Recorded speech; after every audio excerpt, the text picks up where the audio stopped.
Hey, it's Scott. I'm excited to have the one and only Mr. Teddy Swims joining me today. Hey, man, how you feeling? We were talking about edibles a little bit, right? Yeah. I took one to help me sleep last night, and I'm like, I don't do those because still a little groggy. I feel like I'm on 5 Xanaxes right now. They can mess me up for days. I was telling you, so I refused to do them because the one time I was telling you, Teddy, the one time I took like a weed cookie many years ago. I never really smoked weed. I think I was high for 48 hours. I woke up the next day. Like when you look in the mirror when you wake up and you're still high? Not good. So anyway, I'm so excited to have you here. I posted a video of you singing "Don't Stop Believing" probably like 2 weeks ago because I had Journey on the show. Actually, there yesterday. Right. Neil Sean, obsessed. I'm obsessed with your voice. I took such a deep Teddy Swims dive. I love the Warner family, so I'm happy to have you here. And the music's incredible. I want to get into your whole history, how you started, how you became Teddy Swims, the tour, the new record. But take me back to the beginning. You grew up like right around Georgia, I believe, right? Yeah. So Conyers, it's about maybe 30 minutes east of Atlanta, and so of course, my best friend Jesse, you see in a lot of my videos. He's my guitarist, but producer, writer. He's been my best friend forever, and we became best buds in the 6th grade, and Southern boys. Yeah, man, and so his dad was like the first person I ever saw play guitar and sing, and was the one who put us onto like stuff like Journey and Van Halen. Yeah, he was kind of my end to that, and. But you actually grew up like the godson of like a preacher or something. Yeah. Right? My grandfather was a Pentecostal pastor, and so. My dad always like listened to. He was the one that kind of listened to the music. He's the one that put me on to like Keith Sweat and Boyz II Men and good soul and R&B music and stuff. And of course, country music. You can't get away from that in Georgia. Yeah. But it wasn't until about my middle of like my high school career that me and Jesse got into musical theater together, and that's kind of where I really started taking singing seriously, and so coming outside of after high school, all my buddies were in post-hardcore and metal bands and stuff, and so that was what I did for years, was just in a bunch of metalcore bands that nobody gave a shit about. You can actually still. I googled all of it, and the craziest thing is that you were find it. Yeah, you were like in a Hairman cover band, and I don't know if you know my background, but I used to play with the singer of a band called LA Guns. So right. I was part of that whole scene years ago. But crazy. What were you doing? Van Halen covers? What were you doing? Yeah, that Journey. Even that song. Don't Stop Believing, and just everything from Van Halen to, of course, Poison, man. Right. That's what I want to hear. I want to hear that Teddy Swims does Poison. Yeah, yeah, of course I do Poison. I still win. Right, actually, last year, I guess it is about last year, maybe even a little longer now, when Van Halen passed, that was like one of the things I said, we should write a Van Halen inspired song, and of course I didn't get to put it out, but we did. And there's a lot of influence in that world for me. Yeah, so, it's funny because your music is so soulful now, and it's this incredible mix of like R&B and country and pop and hip hop, and I don't hear any hair metal in there, but it's incredible. And so, but before that, just take me back a little bit, because you were actually like, I think it was your school teacher that played you Al Green. Yeah. And they were like, hey, listen, if you're like, if you guys are good kids, we'll put on the whole record. Yeah, man. I'm so tired of being alone that the first one I heard, because I was just like, it's just so, it's still to this day so weird to me that all these 4th graders were like, just shutting up, ready to listen to Al Green, which is, but it also just shows you what what soul and what music can do, like how music is just this, this weird. It's like when you watch babies and they hear a beat and they immediately start dancing, Yeah. And nobody teaches you that rhythm, or nobody teaches you. It's like swimming, when women have like birth children in water, right, and they can just immediately swim to the top. But for somehow, like, you throw me in the pool right now, I would not be able to swim to the top like I would have if I were born in water. I think it's like something about our anxieties or traumas that like cause these things to not be able to work anymore. But we always have this instinct of music or swimming or like, I think it's so funny that music is truly such an instinct that a 3-year-old, I see videos all the time of like parents that will that will be like, oh, my daughter's, 11 months old, and she just cries and cries and cries. But if we put Teddy Swims on, she's out cold. That's amazing. And it's so wild that they're like, she will only listen to Teddy. All these stories I get, they're so beautiful, because obviously, like, she wouldn't, that the 11-month-old daughter wouldn't know who I was, but then if she hears my voice, that's like the soothing thing that she needs to sleep, and the only thing that she'll sleep to, right? And it's just kind of wild that even at that young of an age that something can, I guess, like, penetrate your mind in a way that is unlike something else. Yeah. And it can just really, like, I guess, live in you in a way, music is such an instinct in that way. It's the great connector. I mean, it connects so many people. I mean, look at what happened with you, and we'll get into that, but like 400 million views or something on YouTube, and obviously you started putting music out there, but even before that, let me just take it back one step, because growing up, tell me about your childhood a little bit, about your family. I mean, I think your mother was like a cosmetologist, possibly, right? Yeah, she is. Yeah, she is, man. She's been doing hair my whole life, and I mean, even growing up, man, I was always lucky to have her because she was so okay with me expressing myself in whichever way, and even as she was kind of coming up, she was learning and more, and always experimenting colors on my hair, So I'll remember, like, every year that I was in football, like I would like, maybe if I was playing in Covington's Miami Hurricanes, she would just do orange on this side of my head, green on this side, and shape my number 74 on the side of my head. And she was always experimenting with colors. I remember very current, by the way.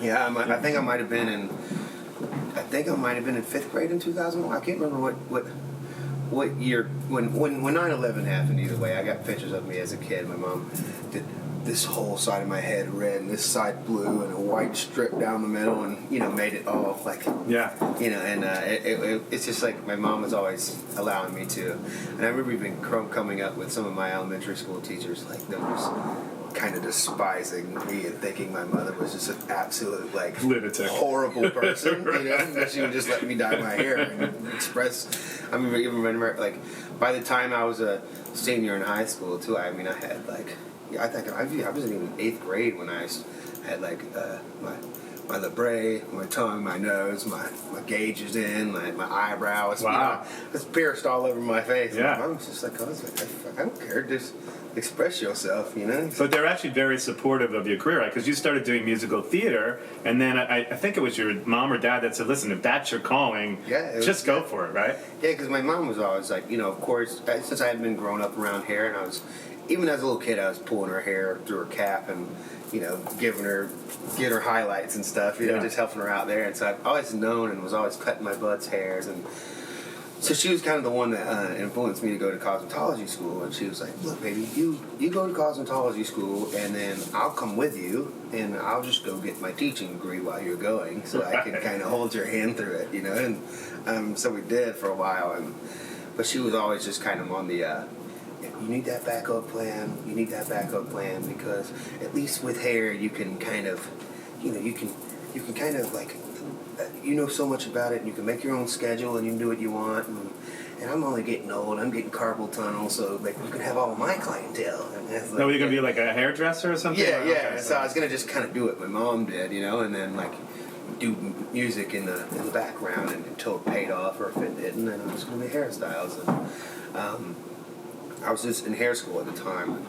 I went on this annual trip the first time I ever went. I was 19, going on with my dad. And, so he does this trip every year. We do it at the end of July, and it's like he grew up in Texas, and him and like 50 of his high school buddies get together and do like a weekend long drinking bender still. They all get together and, just, I mean, these 50-year-old men, they pass out and draw dicks all over each other's face. They act like they're 14 again. Right. And so he's still doing that now. Yeah, and we're on the way back from Texas, and my dad was like, son, you're wasting your time in school. If that's the way you want to do it and that's what you want to do, I wish obviously I had more money to help you out and I could help you a little bit better than I can. But if you want to do, if you feel like that's your call and that's what you want to do is singing, and then you don't waste your time doing anything else. He said, promise me you'll never go back to school. And I did, and 10 years later, Here we are. We're here. Yeah, that song "Beauty School Dropout" takes on new that's meaning. me. I guess, Yeah, right? That's me right there. Yeah, man. John Travolta just not as in shape, or good looking, but Well, it's funny because when you listen to your voice, Teddy, and like I said, I've done a deep dive in it, and you have such a beautiful, incredible voice, and I'm obsessed with your voice. But you claim to be like pretty bad when you first started, right? Which I can't really see. I did watch. It was called Eris, your first like metal band. No, that was Eris is actually I was still in about right before Teddy Swims, I was still in Eris. If you do a look, or maybe whenever you get this together, you might could show up quick. Oh yeah. My first band I have a little tattoo for, Heroic Bear. I was a senior in high school when we did this record, and it's really kind of terribly recorded and terribly. You can hear my voice in that. You can find it on YouTube still. I think there's like 6 songs by Heroic Bear, and you'll hear my voice and be like, oh, fuck. It's not, dude. Because I watched Eris, and it was like almost like metalcore. You did the soft singing, and then you had another singer that did the screamo type stuff. Yeah. And it's a departure from where you're at today. So it's interesting. You tried all these different genres, and I know you watched a lot of YouTube, I think, growing up, right? And so at a certain point, how did it happen when you just started to put stuff out there on YouTube? And because doing all these different genres, I think, because you also had an alternative band, I think, Wild Street, right? Yeah, Wild Heart. Yeah. Wild Heart. And that eventually is what kind of led to you finding your true voice and passion in music, right? Yeah, I mean, I think I've always just, because I never saw myself as this solo artist, Teddy Swims. It was even when I was talking to my manager Luke, and he's like, man, Teddy Swims, this thing, like, could actually be something really cool, you the solo artist. And so I was like, I don't know, man, I wanted to be in a band. I didn't want to, like, I want to be by myself. And of course, he's like, dude, you can still have your band and not be like by yourself. Yeah, by yourself. Solo artist doesn't mean like you're alone on a bus by yourself, drowning in your woes. Like, and I was like, I obviously had never thought about that, right? And so we started doing the covers, and because it was kind of like I was just in a bunch of bands, and I'm just such a fan of the vocal, like the voice itself, that it just drives me insane to know that like there's a type of singing that I can't. When I first even started, before I even started singing, I was screaming, and when I first met Jesse, we was I think in the 8th grade, and I was screaming and trying to start us a band, and like whatever I could be, and so you were doing your best David Lee Roth. Yeah, and dude, even we're listening to, which is so cool, man, because I've actually been getting to talk to Brandon Soller a good bit, singer of Atreyu, and that was like my favorite band when I was coming into music. Like that was my favorite. I was just so gearing my voice to him and the screamer of that band too, and was there like a big metal core scene in Georgia? Yeah, man, that was when I came out of school in my senior year. I mean, that was all my friends were. Everybody was in that world. Even to the point now that like so many people that are traveling on my tour package now. Like my best friend Tyler Carter, he's in this band called Issues, but originally it was me. And so when I was coming out of school, one of my favorite bands, and I get to call him my best bud now. My manager Luke, he had manages a couple, like active rock and metal bands. My producer Lee, and our tour manager Curtis, he had been on tour with Attila, and all these bands. We all kind of came from that metalcore, post-hardcore world where a lot of them had a little more success in it. I was just always trying to break into that, So had you been into country and pop, and I mean obviously R&B we spoke about, Al Green and Marvin Gaye and Stevie Wonder and that kind of stuff, but there is such a huge mix of influences in your music. So you obviously also had the countryside thing going more on. than anything, yeah, man. My dad is. I know my little brothers always tell my dad he can't sing a lick, but he can sing, man. My dad can. I mean, he's got his voice that's really cute, man. Always singing.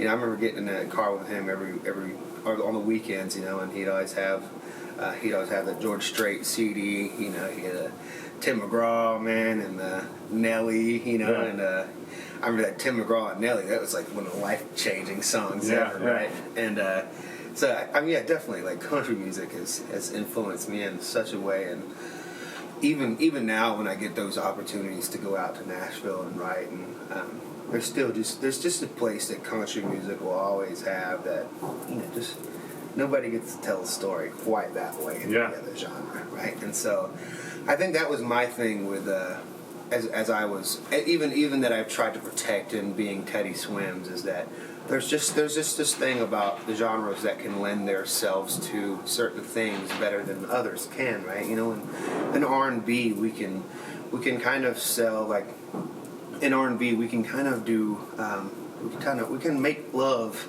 better in that area Right. than we can in other areas, you know, or And no one's making love to metalcore. yeah, right. But you know, also nobody's as angry either. Right, you right, know, like that's true. I can't take an R&B song and really be like, you know, pardon my language, but like, yo, you hurt me, go fuck yourself. You know what I mean? And so like, and with hip hop too, that's the only place I really can find myself. When you ever like in that spot where you're like, man, let's go out tonight, let's have a good time. I'm feeling good about myself. I'm a sexy motherfucker. That's, you know, you put that in that type of music. And Luther Vandross, all that kind of stuff. you know, Yeah, and sure. so it's I think these types of music really kind of lend themselves to certain feelings that others don't. And as somebody that, you know, is now like wanting to pursue being an artist, I want to mainly feel like I am a human just like you are, and I'm sure your playlist is all of those feelings that humans have. And so you know, like I say it all the time, like you know, Adele, one of the most incredible singers in the world. I still to this day feel like she could have waited another 10 years to release that album she just did, and It's timeless. it would still be like Totally. she's so solidified in what she does in the culture, right? That it will work the same way. But I think because you actually grew up doing a lot of covers, your songwriting is fairly timeless now. For me, like I listen to some of your songs, and there's a couple that got stuck in my head right away. Oh, and I know that's hard because when you're doing covers of Marvin Gaye, and I think your first cover you did was "I Want to Rock with You." Yeah. Right? Mm-hmm. It's, you know, it must be difficult, and a little bit daunting to then go out and try and write your own stuff. But how did you know it was clicking when you started putting stuff on YouTube? Man, so it's weird because the covers were like working really fast, and you know, which I appreciated so much, but was definitely a daunting thing. And also, like, you know, when I was doing music forever, I always was telling myself like, I don't want to be the YouTube cover guy. So I was always like, so not. I guess timing's everything, and timing works out the way it does. And even still, as I'm doing this project, I'm learning every day, or like getting comfortable with things that are just out of my comfort zone. And but I definitely would have never saw myself as like YouTube cover guy, or and I always like never ever saw myself on TikTok, right? I just like hated the platform. I just like didn't understand it. I was like, no, never. And But in a way, that's how I discovered you, because that's where I saw it. Yeah, man. It was ultimately the pandemic and me taking my songs that I was writing on TikTok and trying them out that truly is what got me to be able to have people care about my songs rather than, you know, me just being a cover artist on YouTube. Because, you know, I mean, definitely, like you said, it's a little daunting when you have covers of some of the greatest songs of all time, right? And, you know, I still always feel like somebody's going to be like, hey, shut up and sing Shania Twain, Fat Boy. You know, I say it all the time. Like, hey, shut up and just sing Shania Twain, Fat Boy. Nobody wants to hear what you care, how you feel. Nobody cares about that. By the way, it's like 86 million views, so it's not like 3 people saw it. I think we're underplaying it, but it's interesting because so you tried all these different genres, and you had a metalcore band, you had an alternative band, and at some point you were like, this isn't working for me, so let me take a different route, right? Well, it just kind of happened to fall into place like that. So. My buddy Tyler Carter, he comes over one time, and he was in this, like I say, he was in this band called Issues, and my producer Lee, we were living in Monroe at the time, and hey, he was doing like some backtracks for their tour as he's getting ready to, and me and my buddy Addy in my band, he was writing and producing a lot of like beats and stuff, and he was like, man, we should try to do like a hip hop song, right? And I was like, well, okay, sure. I mean, yeah, okay. And so we ended up like writing this one hip hop song, and you know, the next day Tyler comes over and he's like, "Yo, this is cool, man. I'm gonna go on my solo tour like a month. When I get back from the UK with Issues, I'm going on a solo tour.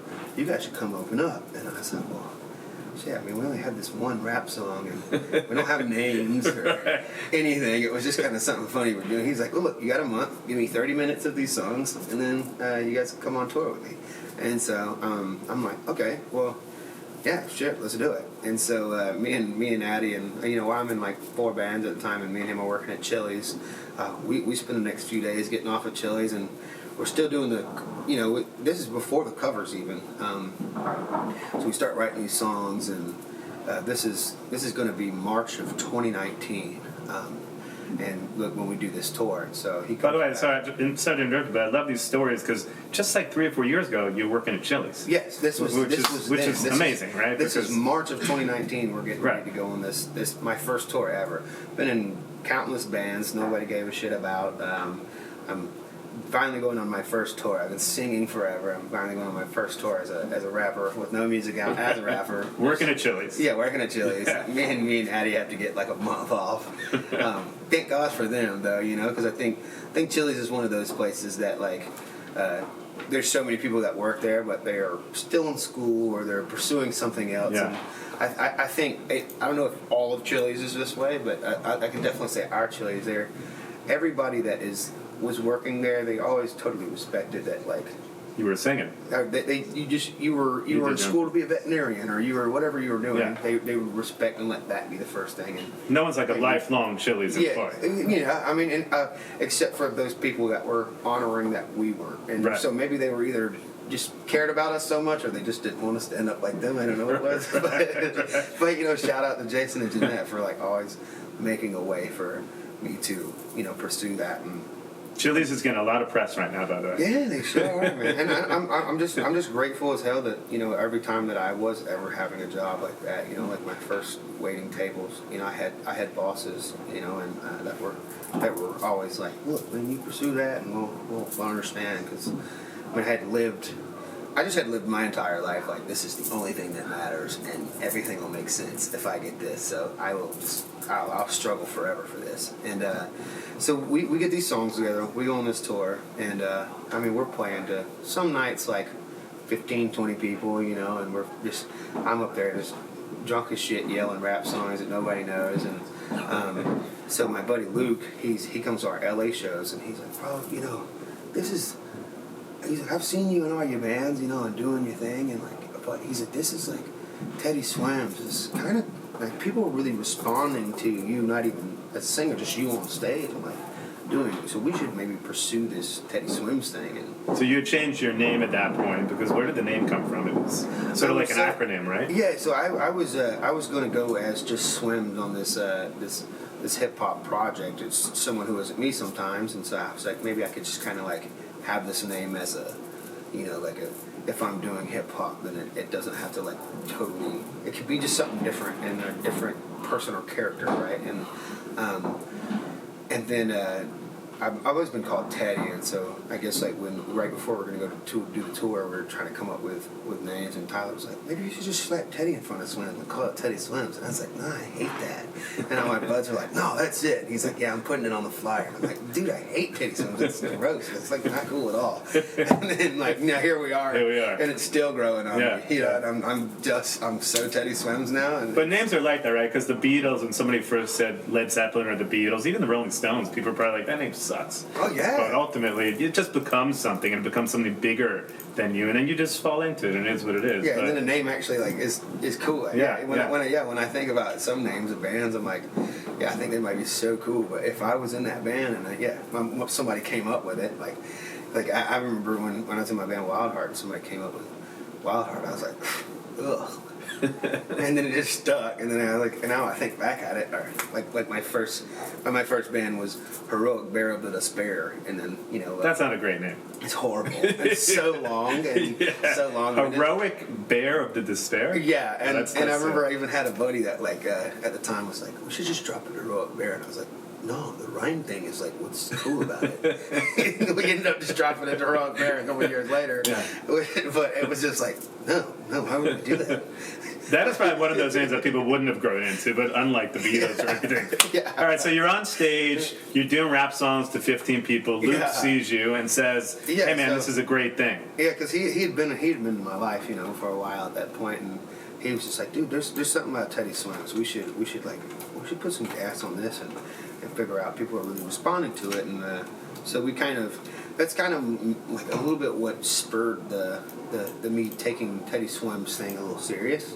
And me and my buddies that were in my band Elephants, we kind of started like writing songs in that vein and started writing songs that were trying to figure out how to be that, but put all my other influences in. And at the time, I'm still in Eris, I'm still in Wild Heart. I'm still in this 60s soul cover band where we're trying to play like, little downtown, small town areas and just try to make it and get heard in any possibly way I can. And so I just came up with this idea because it was coming up on June 25th of 2019, which was 10 years since Michael passed. And so I just was like, let's do a cover of Rock With You, because we found the stems online, and so let's just do a cover and see what happens, because I just wanted to pay homage. And we wake up in like 2 days and there's like, I think like 200,000 views on Facebook. Amazing. And it was just like, what the fuck is going on here? How did that happen?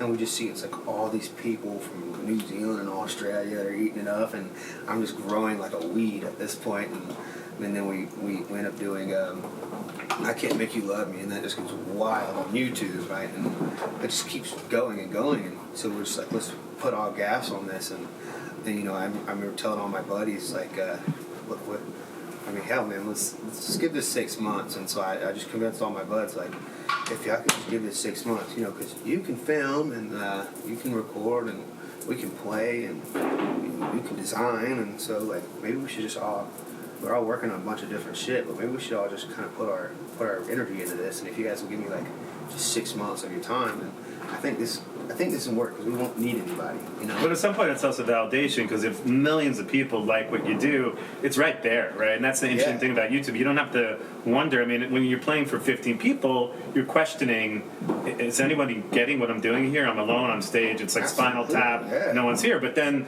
that is sort of the beauty and the magic of things like that we wanted to fight initially, like TikTok. But then when there's whatever it is, 86 million people, that are taking to what you do, there's no question that people are responding in the right way. There's not even like a maybe. It's happening. Well, and I think ultimately that's what's so beautiful about. I was talking to somebody the other day, and I talk about it so much and believe in it, because people. When my girlfriend had posted something on Instagram the other day that she saw on somebody's page, and she shared it to her story, and it was like, "I'm an artist, not a content creator," and I was like, "Baby, that's toxic, Like, don't do that," because she's a painter, she's an incredible painter, and she's really trying to get into like. And I'm always trying to encourage her, because she's also beautiful as hell too. Like, just such a superstar, a painter, and a beautiful person.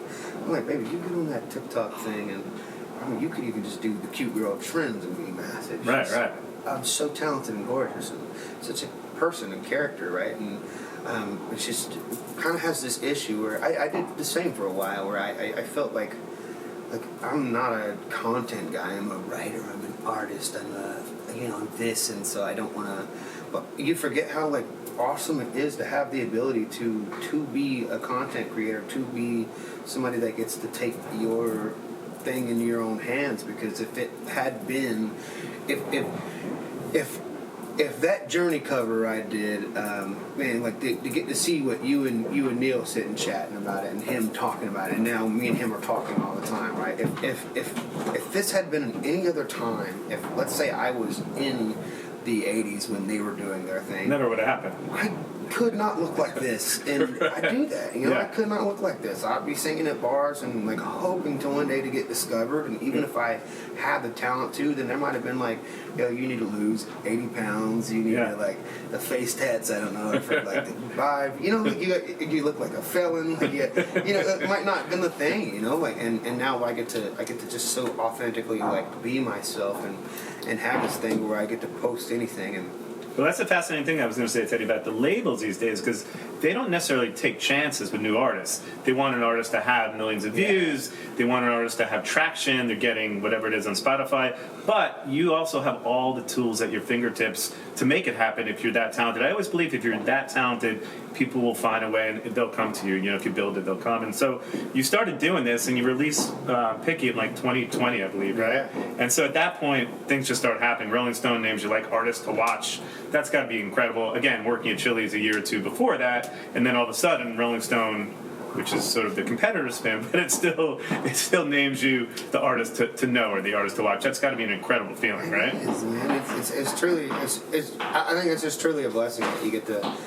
You get to take it into your own hands and truly get, and even going into. I mean, it was only 6 months after, I signed to Warner on December 24th, so it was even like 3-4 months into us doing covers where I was flying all around Nashville, LA, New York, meeting all these labels and doing this whole thing, and it was just because we were taking it in our hands, and even by the time I signed, I was able to have enough of a following and enough of a business that I built with my friends that was so locked tight that I was like, yo, we need this and this and this and this in order to sign here and feel this way about this. And I was able to have enough leverage going into, I got to choose and pick and choose what I wanted. I got a great deal, and I got to take care. I get to put all my best friends on salary that I've known since I was 16, and so it would have never worked like that. I have so many friends before that era that were signed in bands that end up getting chewed up and swallowed and spit out, and now are finding it so hard to get back in or do anything at all. And so I'm at this place now where I get to have a studio in Atlanta and give those kids even a second shot at like pursuing music again and doing it the right way and getting their following up on TikTok or YouTube or whatever it is, and having this whole new leverage and getting to, I guess, getting to put the narrative in their hand and shape the narrative for themselves, which is just something that never happened in any other generation.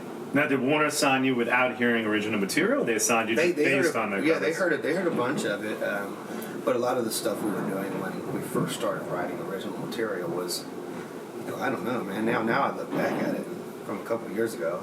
It's like, God, what the hell? This is so bad. But then, I even do that with songs I wrote 2 weeks ago too. Like every day, I'm like, oh fuck, this is. And I was like, thank you. Or you always do that too, man. As we grow and grow, we just kind of hate our own self, right? Because I heard something crazy. You've written like 300 songs or something. It's been every day, man. Writing every day, which is also so different, man. Because you find that even still to this day, that people that are in bands, or I'm sure with like Journey, going back to them, like they would probably get like a month in a studio, and whatever they wrote in that was like what the album was, right? And I think they actually recorded Escape in like one day, or like something crazy. It's that kind of stuff right there, which is like, for me, I get to, or I guess for what like music is today, is like I'll get to like do 2 years of writing to pick 6 songs out of like 1,000. It's just nuts. But you get incredible songs, or you shit on a bunch of shitty ones, or what sucks too, sometimes you just get buried with your best ones. There's songs that I love that I don't know if I'll ever get to put out, because they're not. We'll see. Well, how does the process work now? Because obviously you do things like writing camps, and obviously the label will hook you with different writers in Nashville and here and there. Yeah. So talk to me about how that process works, especially for your new material coming out, and you work with Meghan Trainor recently, versus when you first started. It's a whole different thing when you have a big machine behind you. Yeah, I think that's what's great about it is, since I've been with Warner right before the pandemic, I was able to, they started putting me with a bunch of writers, and now since I've been doing it for a while, I definitely have my people and the people I love to write with, and people I get good things with and I'm comfortable with, because it's just weird. I've had like 2 years of sifting through people that are, man, sometimes maybe you're really good friends with this person, but you don't have writing chemistry with this person, or sometimes you have writing chemistry with this person, but you and that person don't really have a good buddy stance. Like it's kind of awkward if you're ever at a bar together, And so it's just I feel like it's just a different world, man. It's doing this sacred thing with strangers that you write your feelings, and you want to get your feelings validated or whatever, and you're doing it with complete strangers, like me and you are in a room, and I have to somehow be comfortable enough to be like, so what if the chorus was like, is that sound cool? You know, and you have to be like, nah. or without hurting my feelings, I'm like, yeah, that's fucking cool. You know, like, so it's just a fucking, it's a weird, sacred act that we get to do with a bunch of random folks. Yeah, because for people that don't know what writing camp is, essentially all you guys get together. I mean, you work with incredible people like Pooh Bear, so many great writers of the last couple of years. But what's that process like? You go away somewhere? Would you go upstate, or you go? Where are you going? Yeah, we do those with. So I did a couple writing camps where we went to Big Bear and then Franklin in Tennessee, and but for the most part, as I'm out here, so here in LA, I'm here for the next couple months, and so on the weeks I just kind of like go to this person's studio, that person's studio, and just have sessions here and there. So not a lot of times is it writing camp, but I picture a lot of drinking going on at those writing camps. Yeah, those writing camps. A lot of tequila. Yeah, tequila for sure, man. Actually, one of your songs came about that way, right? There was a lot of them, unfortunately. A lot of them. It's even to the point where I find it that I've really been working on so much of myself to, me and my manager for a while. I recently did last year about 3 weeks in England where I was writing in London with a bunch of people, and I didn't know really any of those people, and so there's this thing where for a while with writing that I'd always drink when I wrote, because it kind of gives you in this place where you're like out of your own head, where I even if I have bad ideas, if I have like a few shots, I'm always better at giving my ideas out, even if they're bad. I'm more sure of them. I'm like, yo, this is the chorus right here, like this is, and even if it's a bad idea, maybe even me just being so sure of it, you're like, fuck yeah, that's the idea, whereas where if I'm like, kind of like, I'm gonna get a little nervous and like, oh, don't even let me smoke weed, and I'll be like even more scared, It's like, so I don't know this. It's gonna be stupid. It's gonna be stupid, and you know that like nobody in your room's gonna be like, that was a fucking horrible idea. Get out, But even now you have more success, so people are probably taking your ideas a lot more seriously, I would imagine, right? You never know, man. Yeah. So it's just such a weird thing to do with people, to like be open enough, and so I used to like lean on drinking a lot to kind of like get myself out of my own ways, but I've done a lot of things to like kind of curb that anxiety, and so for anybody that like I've started doing this thing all the time when I go into my sessions where I do 30 minutes of writing on my own. So I might pull up a beat or just play some chord progression on a piano, and I just give myself 30 minutes to write whatever. And I'll literally just hit play and sing the first line right off my head, like, and then do it again and again and again, and set an alarm for 30 minutes, and whatever I just kind of freestyle in the 30 minutes, I'll close his laptop, go to my session. At least I'm in the headspace that getting out of my own way. And then I come home, I open it back up. And if it was horrible, then, whatever. At least I was out of my own way. And then sometimes it's decent, and it ends up having legs to start writing a song. With whoever, yeah. So talk to me about how Meghan Trainor came about. I think that she, tweeted you or something, right? Yeah, so... Which is the world we live in now, I guess, right? Yeah, so even when I released Broke, which is crazy. So I had released Broke, was my first song kind of really with Warner, and she reached out to me on Twitter. She tweeted it, and she reached out to me, and she was like, yo, where did you get this song? And I was like, oh, I wrote it. Where'd you get it? Yeah, I wrote it. And it's a new concept. She's a phenomenal writer too, man. She's so phenomenal. So I remember telling my buddies, because all of us we were living in it was like a 5-bedroom house that we built plywood walls to make it to like a 9-bedroom house. Me and all my friends, while we were doing the covers, and so I was like, oh my God, Meghan Trainor just reached out. It's so crazy. And so I guess she kind of kept watching me over the time, right? And so she had wrote Bad for me with this guy Rabel and this guy Stint. And funny enough, the first time I ever came to LA to do writing, which was March of 2020, right before the shutdown, I was supposed to be here for a month, and it was only about a week and a half I was here before the shutdown happened. And so the first session I did was with this guy Stint, and then the last session I did right before the pandemic was with Rabel and this guy Ian Patrick, and we ended up putting out the song we wrote together. It's called "Will It Find Me," my first EP, and so I just known them. I always write with Rabel. I just wrote with Rabel yesterday. One of the most incredible artists, writers, dude, out of this fucking world. But anyway, he reaches out to me back in February because I was just with him and we looked up. I think it was like February 3rd. I guess after they wrote it. It's weird because it was Meghan's first write with stint in Rabel, and so she Rabel was just telling me yesterday. He's like, yeah, she was like a couple days later. She reached out and she was like, yo, I think this is my Teddy Swims song. Do you guys know Teddy Swims at all? And he's like, oh my god, yeah, Teddy Swims is like, yeah, that's it's one of my best buds. Yeah, of course, I'll reach out to him. And so I remember like getting a text message, and he sends me like, you know, Meghan says it's okay, she'll still love you if you don't want to be on it, but here's the song if you're down to get on it. Also, like, feel free to change the words or whatever in the second verse, however you want to do it. Like, she'd just be honored to have you. And so of course I listened to it, and like, I have nothing to touch or say on this song. I'm not gonna like come in and be like, well, I need to just change this one line for my publishing. So I was like, I'll sing the song. Hell yeah, I'll gladly sing the song. And so when I go over to her house a couple days later, man, her dad and her mom are there and just so open arms. Like it's truly the most like when I tell you that Meghan Trainor and her whole family are just like. You walk into every room in that house, and it's like those 10 more people that are just like, it's like, I felt like I was like an orphan, and they were just a soup kitchen. Like how they loved me so much, right. Dude. They just like just so.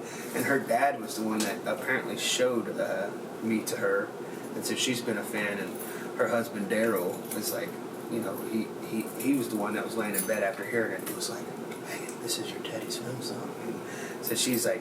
She showed me she's got a vision board of all the people that she's like wants to collaborate with, and seeing that I was like one of her top dream collaborations was like, what the fuck?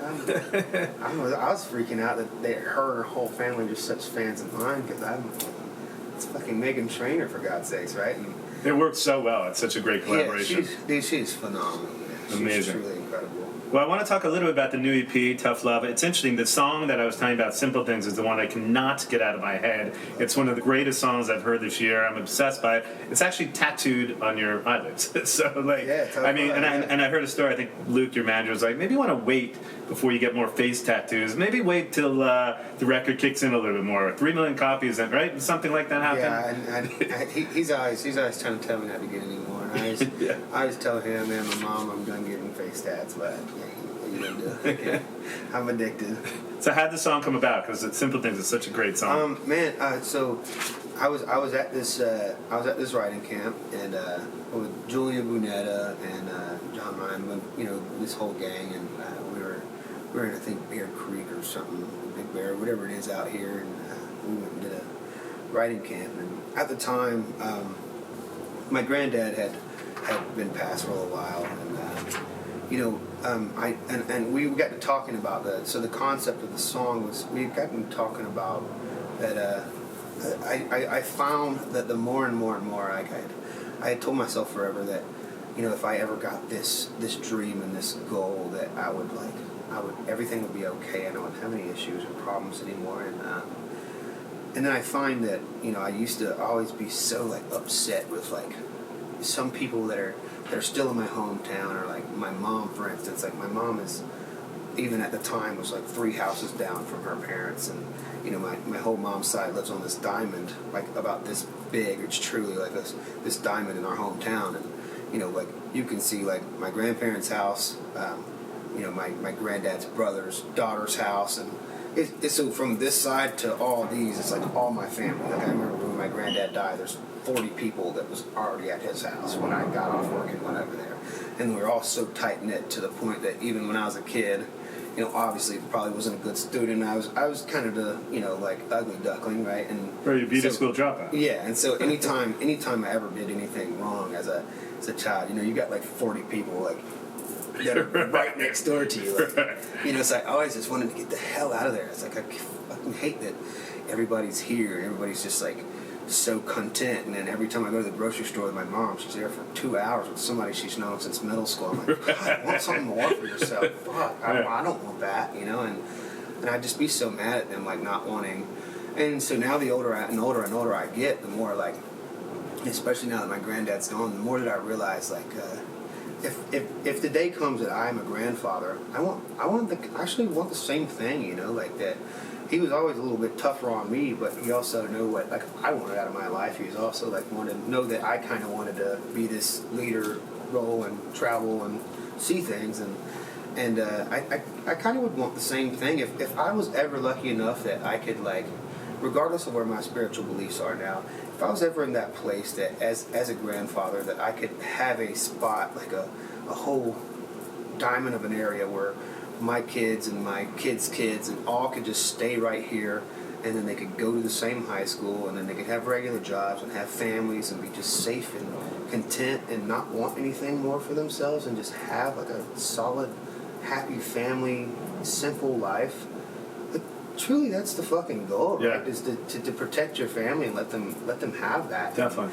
And for anybody that is, maybe I have a grandson that wants to do what I do, and yeah, maybe be a little harder on him and push him to the fullest, but like.